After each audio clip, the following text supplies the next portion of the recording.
Today on Locked On Canadiens, Claude Giroux is a UFA. Should the Canadiens look in that direction? Plus, we've got Carrier's report card and more of your mailbag questions coming right up.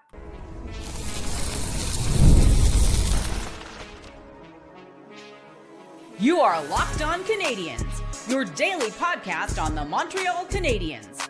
Part of the Locked On Podcast Network, your team every day.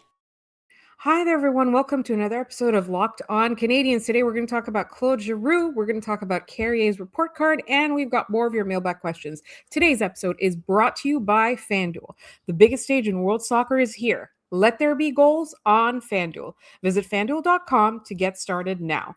My name is Laura Saba, also known as the Active Stick, and I'm joined, as always, by my wonderful co-host, Ian Boisvert, also known as Maybe It's Ian. Ian, we've got two special episodes coming up tomorrow. It is the Locked On Podcast Network's 10-year anniversary, but on this show, it is the billionth episode anniversary of 2C or not 2C. the segments will continue until morale improves. Like, we are at that kind of point with this second line center nonsense. They will eventually have one or won't. I think the odds are 50-50. That's how math works, right? It'll either happen or it won't. Yes. All right. Let's talk about what we would absolutely call a temporary stopgap solution. This is not a long-term solution. The man is 38 years old, I think, or is about to be 38 years old. Claude Giroux, Ottawa Senator, so there is that stink on him. But honestly, had been an elite player for most of his career. And in Ottawa, they don't need a center. They are drowning in centers. And they had him play on the wing sometimes because he was so superfluous. So do you think that this is an option the Montreal Canadiens should entertain and that Claude Giroux would entertain? Yeah, let's take a look at it, right? So he's 38. He'll be 39 in January. He's played 4 straight years of 80-plus games. 3 of those he's hit 82. One of those he hit 81. So he was right there. Maybe he just had a cold or something and couldn't play. And last year, 49 points, 14 goals, 35 assists. That's solid second line offense from a guy who, is not getting any younger. Played just over 16 minutes on average. Where my eyes light up is the faceoffs. First of all, I believe he is a left-handed shot. Oh no, he is a right-handed shot. So it doesn't solve that aspect of it. However, when you're winning faceoffs at a 63% clip, I don't care if you're right-handed. I don't care if you're left-handed. You're winning 63% of your draws. We can throw you out there just about any time we want to. Right? That's a really effective center iceman in the face-off category. And that's not just he took 20 draws and won. He won over 500 draws this year. He won over 500. This is a guy who can win draws, still a crafty player. I think he's a solid sort of vet to add to this roster. I guess the question would be, how long are you comfortable adding a 38-year-old player, and how much are you willing to pay him for his services in this time? Right? I think that's where we're at. Yeah. Well, the cap's going up, which is good news. I don't think you give him longer than 2 years. Ideally, it would be 1 year, which is what Ottawa gave him last year, right? And so I think you can get away with 2 years on a Corey Perry type deal, right? Like a fairly low cap hit, but kind of this is your chance to keep playing if that's what you're interested in. It's close to his home. He and his family are very tied to Ottawa. They've never made a secret of it. It's been they want to go home. They want to go home when he was in Philadelphia. And then once, they parted ways, Ottawa was the only logical place for him to go. But I think, there's a lot of players that wanted to stay in Montreal, ended up signing in Ottawa because they wanted to be close to Montreal. So, this is just the reverse of that.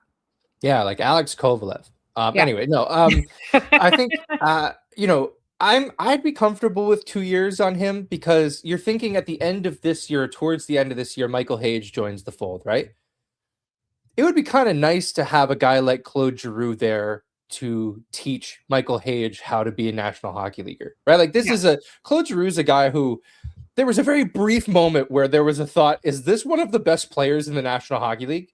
It was a very brief moment. It was during that 2010 through 2013 Sidney Crosby battle.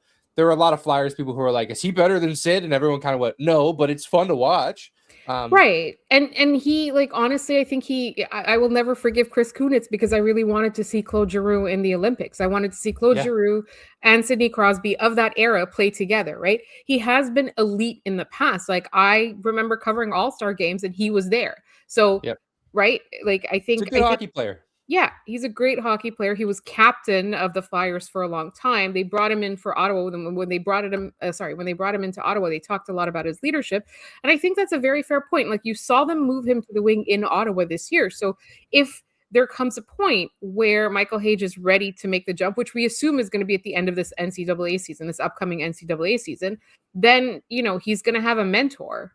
And they can kind of both play center and wing. Ideally, you want Hage playing center as much as possible, but you have opportunities here. So I personally think, like, I would have thought, I don't want to touch this with a 10-foot pole because he's too old, and also because Ottawa germs.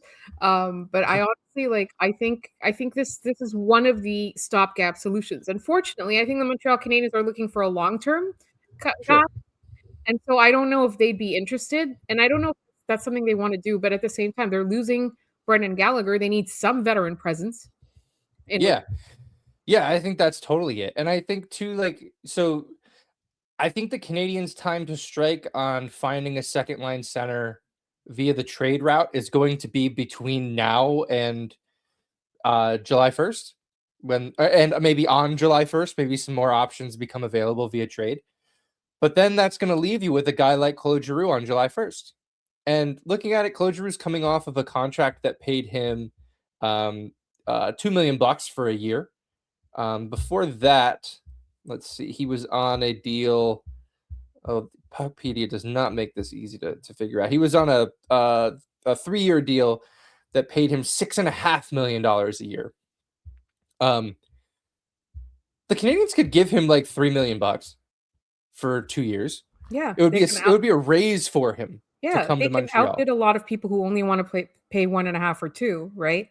Right. They have the room to do that, and they probably have the aggressive nature to do that. Yeah, I think at that point they'll have to be extra aggressive, because if Claude Giroux is the guy they land on, it's because they missed on other things. It's because other things didn't work out the way that they wanted them to, right? Like, this is not, you're not exactly licking your chops getting to July 1st being like, Claude Giroux, come on down. Exactly. But this is a guy who you could have playing that role for 2 years. If the Canadiens are looking to acquire a long-term second line center, it probably means a guy like Michael Hage is going the other way. Right. But if you're getting this kind of stopgap solution, it means you're leaving the door open for Michael Hage to play second line center for the Montreal Canadiens. So Right. it's sort of, I think this summer, taking a step back and looking at this from, the 100-foot view, I think this summer is going to indicate a lot of what the Canadiens think their future is. Is their future with Michael Hage at center on that second line? Because if they think, well, it's his core, his peak is not going to match up with where the rest of our group is, this is going to be something that maybe we do have to look elsewhere. But if they find, we're comfortable with him stepping in at the end of next season and into those next few years developing and becoming our second line center, Claude Giroux is kind of the guy, one of the guys you could go for. And it would make a lot of sense, right? Like, he's been around, he knows the market, just by virtue of speaking French and being around, right? Like, he knows these things. Exactly. It wouldn't come as a shell shock for him, but if you throw a 2-year, $3 million contract at him, you might be one of the only teams doing it. This might be a way that you can reasonably overpay to get a guy who can help you. 50 points is 50 points. Playing with a guy like Ivan Demidov, I think they'll play well. You don't need him to penalty kill. You don't need him to play the power play. He can play the second wave if you want him to, but like, you can really manage his minutes so that he's just playing an effective 5-on-5 role for you. Yeah, and I think that, like, his pedigree is that he can understand how to feed a player like Ivan Demidov. Like, that's also something that we're trying to, because you can get a center but can you get a center who's going to help Ivan Demidov develop into the superstar he's going to be? I think that's a big one. So that mentorship aspect, it's not just for Michael Hage, it's also for Ivan Demidov, while also being able to play at that elite level, right? Like that, those passes or whatever, those reads. That's a Claude Giroux thing. All right, Yeah. we're gonna leave Claude Giroux there. We don't know what's gonna happen. Just something we're gonna, there's some rumors. We're gonna talk about those ones later. But in the meantime, up next, we're going to talk about Alex Carrier, who had, I would say, some very tough assignments this year. And we're going to talk about how he handled them. And that's coming up next.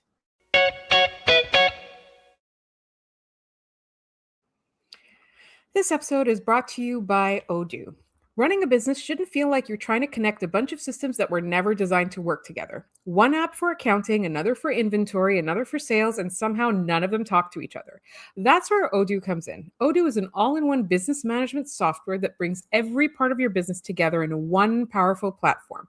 From sales and accounting to inventory and marketing, everything works in one place, helping your team move faster, stay organized, and focus on growing the business instead of managing software. The best organizations know that success isn't just about talent. It's about having everyone working towards the same goal. And that's true in sports, just like it is in business. The draft is coming up. And what I love about the Montreal Canadiens is they'll always release a behind the scenes draft video, and you'll see how it's all hands on deck. They have the scouts from all over. They have the analytics guys. They have the development guys, and they have the management, and they're all in the same room trying to decide who the best players are to draft in the upcoming draft. And one thing that really stands out is how Montreal got everyone pulling in the same direction with their decisions. It wasn't just one person. It was a coordinated effort across the entire organization that made it successful.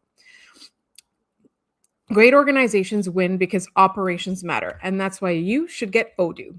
Try for free today at odoo.com/lockedon. That's odoo.com/lockedon. This episode is also brought to you by FanDuel. The biggest stage in world soccer is here, and every match feels like it has the potential for a memorable moment. One goal can completely change the energy of a game, shift momentum, and alter the outcome in an instant. That's what makes tournament soccer so exciting, from the opening whistle to the final kick. And now, FanDuel is giving fans another reason to stay locked into every match with every goal pays. Bet on a match and get bonus bets for every goal scored in that match. More goals mean more bonus bets. All you have to do is turn on your token. That's what I love most about these tournaments. You can turn on a match between teams you wouldn't normally follow, and suddenly one goal is going to change everything. The tension builds so quickly that you're invested before you even realize it. We've all seen those matches where it's scoreless for what feels like forever, and then one goal completely flips the game. Suddenly everyone's pressing, the crowd comes alive, and that final 20 minutes becomes must-watch television. And now you can benefit from each goal scored, from the opening whistle to the final kick. Let there be goals on FanDuel. Visit FanDuel.com to get started now.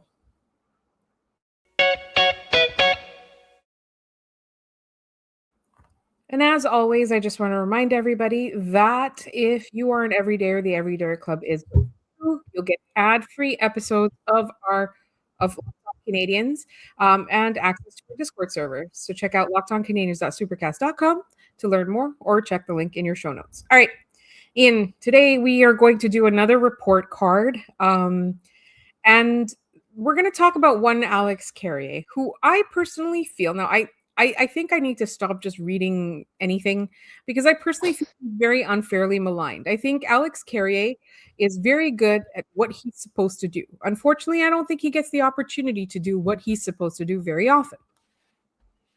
Yeah, I think that's fair. I think you look at the Alex Carrier situation in Montreal, and what comes to mind for me is the fact that he has rarely played in a situation that benefits both the Canadiens and Alex Carrier. He is a third pairing defenseman, right? I think we can agree on that. That's the spot where if you have Alex Carrier playing third pairing minutes and penalty kill minutes, you're a happy camper. Yeah. That makes the most sense as the player profile. That's how he's being paid, for what it's worth. Like, what is he making? 3 1/4, 3 1/8. Like, it's not a lot. He makes a very good salary for a third pairing defenseman. The problem is that when he plays on the third pair, he's playing with Arber Xhekaj. And Arber Xhekaj had a great playoff for when he was in there. They managed him really effectively. They played him in an effective role. He started every shift on the fly, so they avoided every single possible matchup. But the other aspect of this is Alex Carrier then has to babysit essentially a player that he can't really play to the same level as some of the other guys that he can play with on that team. And it also goes for Struble too. Like, it wasn't just Arber Xhekaj he was babysitting. They were switching him around all the time, and he never had a consistent deep partner, and it was always the same kind of guy. Yeah, except for in the regular season where he played with Caden Gooley. In the regular season, he played 174 minutes of 5-on-5 with Caden Gooley. They dominated play while they were together. 56.7% expected goals. They were quite good together. Your 6.8 expected goals for, 5.2 against. That is, if that's your third pair, which as early as next year it might be. If that's your third pair, tight. That rules. That's so good. The problem is that in order for Carrier, because of how this defense is constructed, for Carrier to play with a defenseman he doesn't have to pull along with him, you have to have somebody on that third pair who's probably too good to be a third pairing defenseman. Caden Gooley is too good to be a third pairing defenseman, and he's being paid more than a third pairing defenseman should be getting paid, if we're being honest. Do you think Caden Gooley cares if he's playing on the third pair? No, not at all. I think Caden Gooley is going to accept whatever assignment is put in front of him and do everything he can to help this team win. So I think, like, if that's how you're rolling out next year, and you find somebody to play right shot D next to Lane Hutson, and you figure out what to do with one of Struble and Xhekaj, you're going to have a very strong defense core because all of the guys are going to be playing where they're supposed to be playing, right? Yeah. That's been the biggest struggle, is that you've got guys playing in positions that they're not really equipped to be playing in. And that, to me, when you look back at Carrier this year and how maligned he was by the fan base, it's not Alex Carrier. So yeah, of course he makes gaffes. Every player does. I hate that there's this clip culture in hockey and in sports in general, but in hockey it's particularly bad, where it's like you look at one low light of a player and that defines that player for you. And we can't be prisoners to the moment, man. Like that was one play. You missed all of the other things that he does particularly well. I think that if once all of the pieces are where they're supposed to be on this D, he'll be playing third pairing minutes. He'll be playing penalty kill, and he won't be as impactful as a defenseman because they won't need him to be. Yeah. I absolutely agree. So I think, this is something that Montreal has to figure out. Like, they talk about getting better defensively. We talked about, bringing in personnel. We also talked about them playing better overall and learning some things. But I think that's also like a huge component of this is everyone in the right spot for themselves? So given that, I did feel that people were quite unfair. And the other thing too is that I think people realize in the playoffs that that Alex Carrier was going to absorb whatever hits you sent his way. So people took advantage of that, right? And that's just scouting. That's just how sports works. It's not something specific that he was doing that he's at fault for, right? He's gotten really good at getting hit and usually surviving those hits. So, right? He's a smaller defenseman. Yeah. Who knows I'm gonna get hit. Yeah. So instead of trying to avoid getting hit, his way of dealing with it has been, how can I absorb this contact and make the best play possible? Yeah. He is accepting being checked as an inevitability, not something that he can be like, well, what if I do this? Maybe then I won't. No, you're going to get hit. That's the role of a defenseman in the National Hockey League who, when the puck is chipped into your corner, you're taking a check. Yeah. It's part of the sport that I think people take for granted so often. And I think it's part of the reason why a lot of people want bigger defensemen is because those checks become less effective, right? You're throwing yourself at a guy twice your size. It's a little harder. Lane Hutson plays it differently. Lane Hutson, a lot of the times, puck will be dumped into his corner. He'll let you win the race to the puck because he's better off letting you be the one trying to defend against him. Yes, right? exactly. Carrier Yeah. is not so much that style. He has to take that contact and try to make a good play on top of it. Yeah. I like to think that Lane Hudson prefers to send you into the boards by yourself. Yeah. And I think the thing with Hudson, and I know this isn't Hudson's player report card. I We're can't gonna wait get to there. do Hudson's, by the I know way. it's gonna we might need a whole episode for it, honestly. Like it's he it surprises players when they go into his corner. Yeah. And they're like, where did he go? Why is he just letting me have the puck? What's the catch here? The catch here is I'm going to take it away from you in 4 seconds. Like, it's not going to be your puck anymore. Right. So I think with Carrier, he knows that's not his skill set. He has to play within his skill set. Yeah. With all this said, like, even if this year was a disappointment, would you rather have Justin Barron? No, absolutely not. Like, this was still making lemonade out of lemons for the Montreal Canadiens, right? Like, it wasn't. This was a situation where they needed to figure out, and this was years ago at this point now, they needed to figure out what to do, and they made a great trade for this guy. Like, it was an excellent move for Alex Carrier. I think because neither player is a superstar, like it becomes overlooked. But I think this is one of their best trades that they've ever made, right?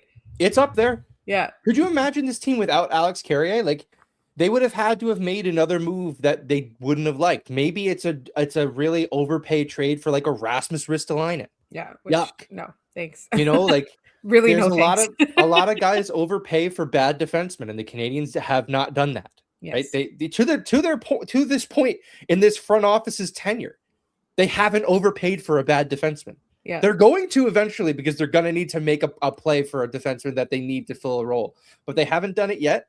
And it's a good thing they haven't, because there's a lot of stinkers out there they could have gotten, but Alex Carrier is not one of them. Yeah, absolutely. All right, final grade for Alex Carrier. Give me a B for Alex Carrier. Yeah, I like it. Mitigating circumstances. Yep. Yeah, they didn't put him in the best position to succeed. Could he have made some better plays throughout the season? Yeah, of course. Everybody has some plays they'd like back. But I found the noise around Carrier to not be proportional to what the guy was bringing on a nightly basis. I absolutely agree with you there. See, we agree on some stuff. Yeah, there you go. All right. Up next, we have more of your lovely mailbag questions. And that's coming up in just a moment here on Locked On Canadiens.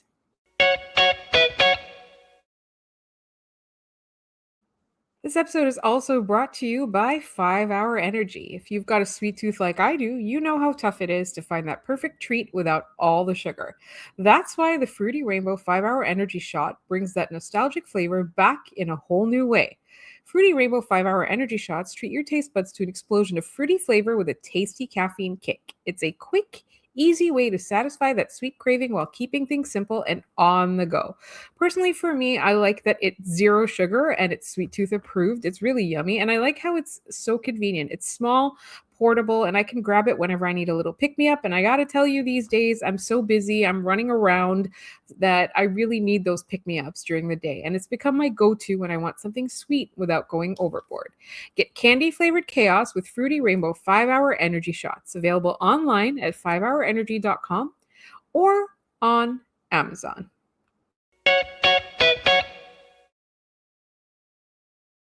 All right, we had a few mailbag questions left over / come in while we were recording on Friday. And I will say one thing, Kyle, your question is still going to be done later this week because we are prepping for it. You gave us homework questions, which we don't mind.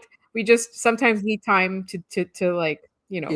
It's peak summer content, the question that was asked. It is like, we're sitting down in July. There's nothing else happening. This is what we should be talking about. We should be. All right. So we've got a question from Tasha on Instagram. First of all, I'd like to say thank you for all the content y'all create throughout the year. It's great to have stuff to listen to while I'm driving into work each morning. We love that. We love that. That's why we do this every day, so that while you're walking your dog or driving to work or just, washing your dishes or doing your skincare, you can fit us into your day. So the question is, favorite and least favorite Habs memories ever. So like last week we had like from the past year, this time, this question is favorite and least favorite ever. Do we want to do least or favorite first? Least favorite for me, I'll start there because it's the one that's the easiest for me to think of. It's Nathan Horton in 2011. It's Nathan Horton in 2011 in overtime beating the Montreal Canadiens, and then that team going on and winning the Stanley Cup in Boston. Yeah. Not that I thought that Canadiens team could have won a cup, but being in Connecticut, that was the most heartbreaking way to lose to a team I hated the most. Yes. So I will go with that one. I mean, they needed to wait 3 more years before they had another shot at Boston, and they beat them in Game 7, and we haven't seen them since. Yeah, I think if you weren't around then, like those rivalries are so intense. Like you had to like not listen to the radio for like 3 days after a game. Like, it was really bad. Those were the fact that we haven't had a Boston Montreal series in over 10 years is crazy. It's crazy, but also Boston right now is criminal. It's not that fun. You know what I mean? Like you want it to be those 7-game series. You don't want it to be cakewalk like Buffalo had with them, right? You really want a fun series. Anyways, I also just don't think those teams hate each other as much as they used to. And I think that's part, and I yell and scream about how Gary's NHL sucks at creating and maintaining those rivalries. And this is kind of evidence point number A, or letter A, is the fact that Montreal Boston is so cooked as a rivalry because of this. But anyway, that's a different argument. I agree. All right. So for me, the least favorite memory is when they let Saku walk. Yeah. That one was tough. That one was really tough for me. You know, it's that number 11. It doesn't really have a lot of fond memories with the player leaving, huh? Yeah. Like it's not on good terms usually. No. I mean, not to do Scott Gomez talk, but they used a compliance buyout on that guy. Yeah. They were like, we don't even want your buyout to count against the cap. That's how bad you need to get out of here. Yeah. It's tough. Yeah. Favorite memory though, I mean, it's tough. It's tough to not take Arturi Lekkonen's goal that sent them to the cup final. But it's knowing how that then played out, it doesn't taint that memory at all. But that was the most fun we had. It was the most fun we had, but you want more. I still think it's the one. Yeah.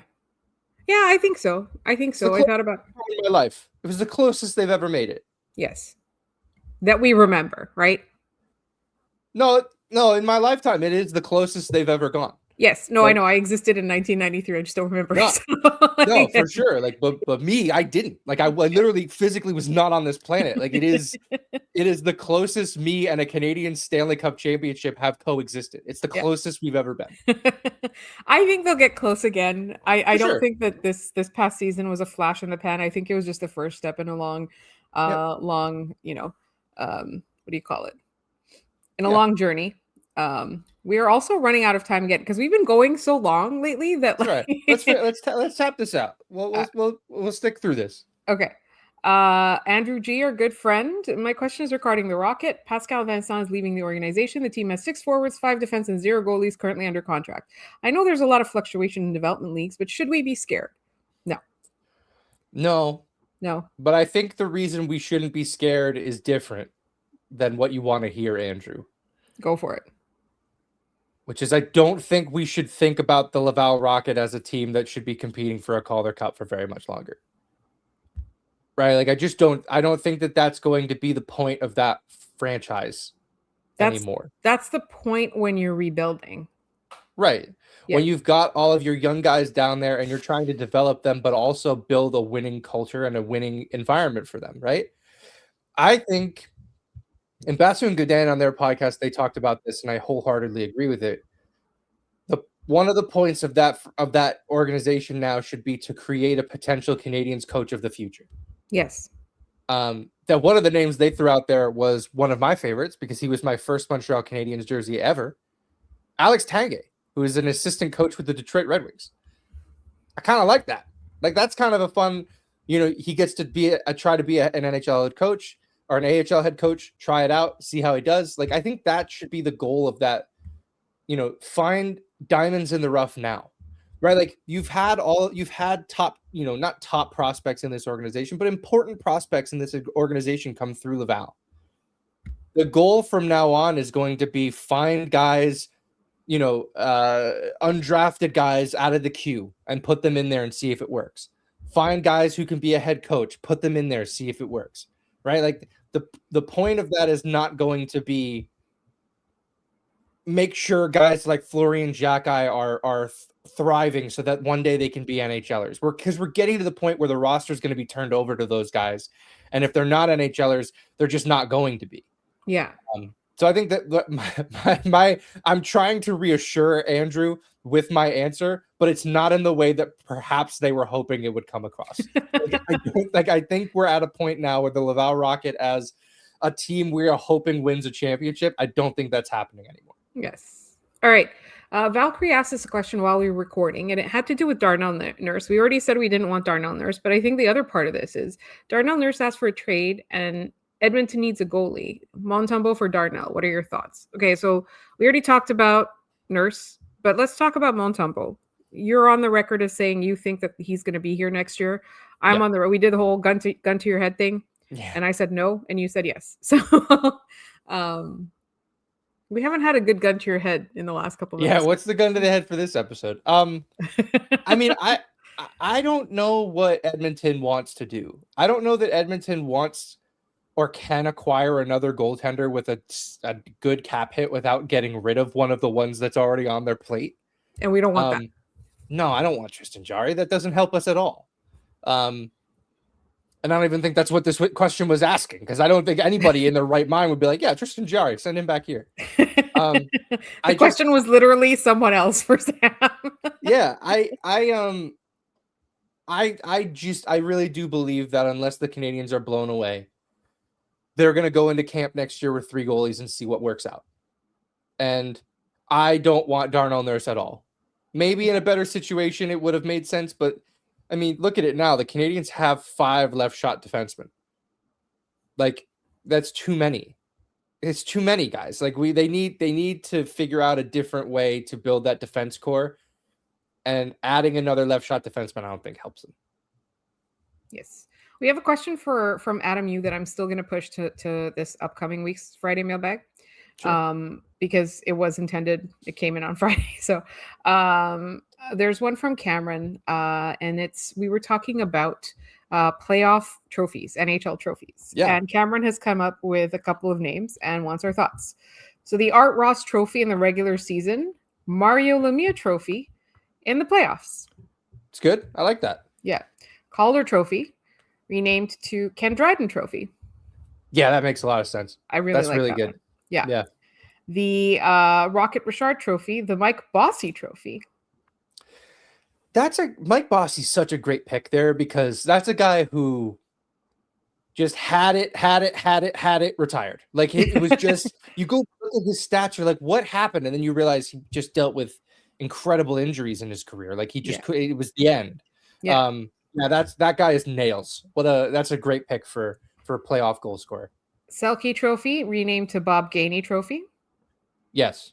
Yeah. What argument could we have there? That's a good pick. The James Norris Trophy, Nicholas Lidstrom.